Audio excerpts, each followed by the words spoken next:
আমরা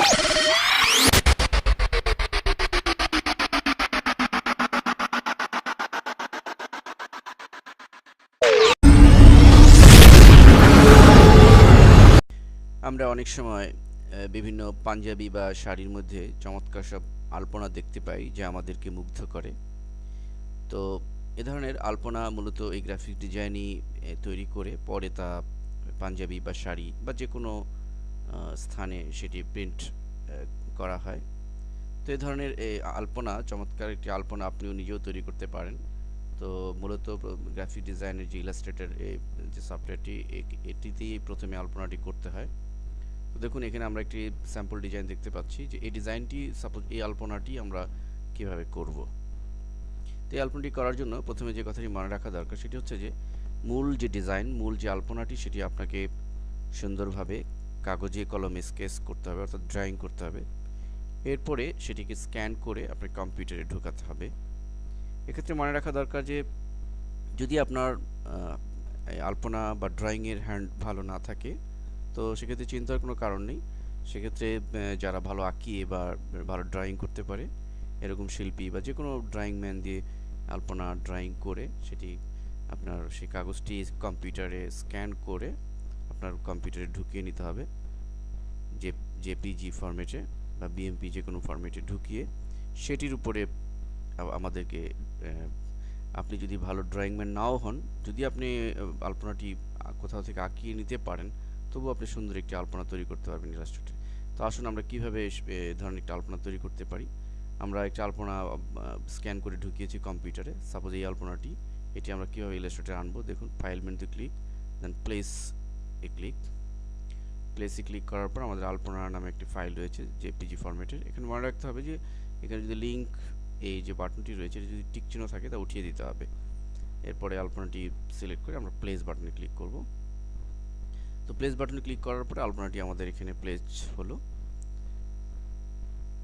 তো আমরা স্পেস বার চেপে পর্দাটিকে একটু ডানে সরিয়ে নিই, স্ক্রিনটাকে। এরপর আমরা আলপনাটিকে বাঁয়ে সরিয়ে নিয়ে আমরা জুমটাকে বাড়িয়ে নিতে পারি কন্ট্রোল প্লাস চেপে, আমাদের বোঝার সুবিধার জন্য। আমাদের আলপনা যত নিখুঁত হবে, যত সূক্ষ্ম হবে, আমাদের জুমটাকে তত বাড়িয়ে নিলে আমাদের কাজে সুবিধা হবে। এখন দেখুন এটি যদিও একটি সিম্পল আলপনা, কিন্তু জটিল আলপনাও আপনি অনায়াসে, যদি আপনি ড্রয়িং করে স্ক্যান করে কম্পিউটার ঢোকান, এবং এর উপর আপনি অনায়াসে করতে পারবেন। তো এই জন্য আমরা যে টুলটি ইউজ করব সেটা হচ্ছে পেন টুল। তো পেন টুলের সাহায্যে আমরা আলপনা করব। তো পেন টুলে সিলেক্ট করে আমরা অবশ্যই এর যে ফিল কালার, এটিকে নান করে দিব, শুধু লাইন কালার থাকবে। তো এখন দেখুন আমরা প্রথমে এই অংশটুকু আমরা ড্রয়িং করব। তো প্রথমে আমরা এভাবে পেন টুলের সাহায্যে, এরপরে সোজা যেহেতু এটা শিফট চেপে, এটাও শিফট, এভাবে স্ট্রেট যে সমস্ত অংশ রয়েছে আমরা শিফট চেপে এটিকে করলাম। এরপর আমরা এটিকে নর্মালি শিফট ছেড়ে দিয়ে, যেহেতু এটা সোজা না বাঁকা, এভাবে আমরা এবার আবার শিফট চাপতে পারি।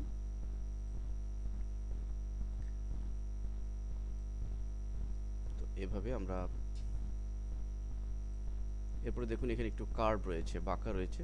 তো যেহেতু বাঁকা রয়েছে, আমরা জানি যে পেন টুলে কাজ করার সময় অবশ্যই আমাদের বাঁকা অংশটুকু আমাদের কার্ভ করে দিতে হবে। এই জন্য আমরা এভাবে ধরে মাউস ড্র্যাগ করে আমরা একটু বাঁকা করে দিলাম, এবং যে বাঁকা করার সাথে সাথে আমাদের যে ব্রেকিং পয়েন্ট, এই পয়েন্ট আমাদের ভেঙে ফেলতে হবে। এই জন্য ক্লিক করে আমরা এটিকে ভেঙে ফেললাম। এভাবে আমরা যে কোনো বাঁকা পয়েন্টকে এভাবে ভেঙে ফেলবো।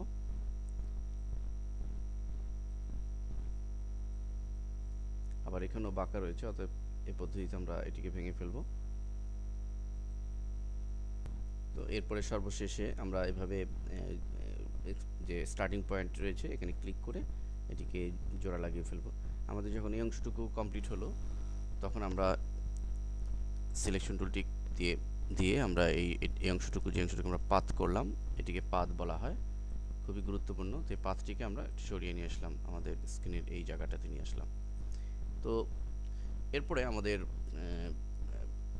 আমরা জুম ছোট করে এরপর আমরা দেখে নেব যে আমরা কোনটা করব। সাপোজ আমরা এখন এই অংশটুকু করতে পারি। তো এই অংশটুকু করার জন্য আমরা একই পদ্ধতিতে এখানে একটি ক্লিক, শিফট চেপে এখানে ক্লিক,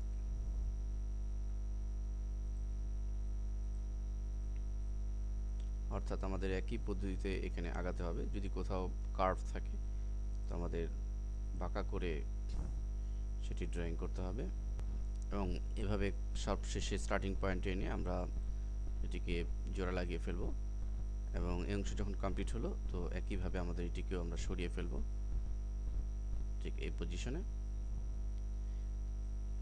তো এভাবে সরিয়ে ফেলার পরে আমাদের জুমটি একটু ছোট করে নিই। ছোট করে এরপর আমরা আমাদের যে ডিজাইনের অন্যান্য যে সমস্ত যে অংশটুকু রয়েছে এটা এই ধরনের যতগুলো অংশ রয়েছে সবগুলো অংশ এইভাবে আমাদের পাথ করে আলাদা অবজেক্টে পরিণত করতে হবে। এখন দেখুন এই অবজেক্টগুলোকে আমরা কালার ফিল করব।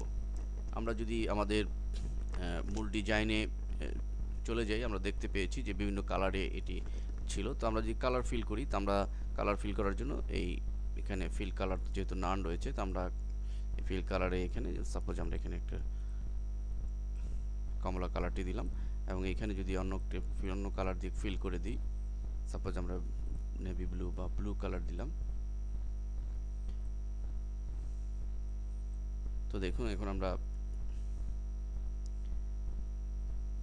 তো এভাবে আমরা চমৎকার কোনো আলপনা তৈরি করে ফেলতে পারি, যেটি আমরা এই আলপনাগুলোকে সম্পূর্ণ আলপনা কমপ্লিট হলে পরে সেটি আমরাকে গ্রুপ করে আমরা সেটিকে ইলাস্ট্রেটরে ইউজ করতে পারি অথবা আমরা ফটোশপে আমাদের যে গ্রাফিক্সের যে আরেকটি সফটওয়্যার ফটোশপ সেটিতেও আমরা ব্যবহার করতে পারি। এটিকে আমরা ফটোশপে কপি করে জাস্ট পেস্ট করে এটির উপর যে কোনো ইফেক্ট প্রয়োগ করতে পারি। তো এখানে মনে রাখতে হবে যে আলপনা আপনার যত সুন্দর এবং যত নিখুঁত আমি করতে চাই সেক্ষেত্রে অত্যন্ত সময় নিয়ে ধৈর্যের সাথে অত্যন্ত ধীরে ধীরে আপনাকে আলপনা ড্রয়িং করতে হবে কম্পিউটারে।